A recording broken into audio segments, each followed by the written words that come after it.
Match শেষে Emirates স্টেডিয়ামের গ্যালারিতে বুনো উল্লাস ছিল না, ছিল এক দীর্ঘ স্বস্তির নিঃশ্বাস। সাম্প্রতিক সময়ে টানা পরাজয় আর ফর্মহীনতায় ভুগতে থাকা মিকেল আর্তেতার আর্সেনাল আপাতত টিকে গেল ইউসিএলে। খুব একটা শৈল্পিক ফুটবল নয়, বরং রক্ষণের দেয়াল তুলে স্পোর্টিং সিপিকে রুখে দিয়ে চ্যাম্পিয়ন্স লিগের সেমিফাইনাল নিশ্চিত করল গানাররা। 1-0 গোলের এগ্রিগেট লিড নিয়ে শেষ পর্যন্ত সেমিফাইনালে অ্যাটলেটিকো মাদ্রিদের মুখোমুখি হতে যাচ্ছেন তারা।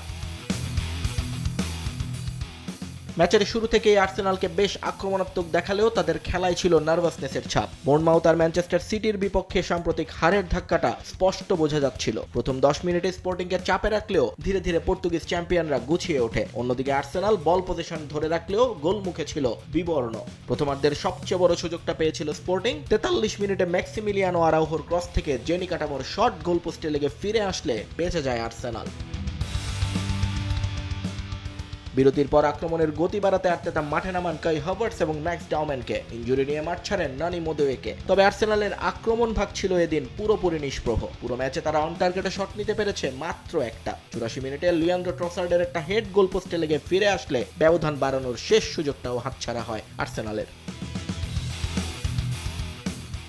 আক্রমণ ভাগের ব্যর্থতার দিনে দারুণ পারফর্ম করেছে গানারদের ডিফেন্স। রক্ষণের ঢাল হয়ে দাঁড়িয়েছিলেন গ্যাব্রিয়েল মার্তিনেল্লি এবং ডেক্লান রাইস। ম্যাচের শেষ মুহূর্তে স্পোর্টিং এর ওয়াও সিমোয়েসের একটা শট অল্পের জন্য লক্ষ্যভ্রষ্ট হলে হারের লজ্জা থেকে বেঁচে যায় আর্সেনাল। পুরো ম্যাচ জুড়ে গানারদের ডিফেন্সিভ অ্যাপ্রোচ ছিল চোখে পড়ার মতো।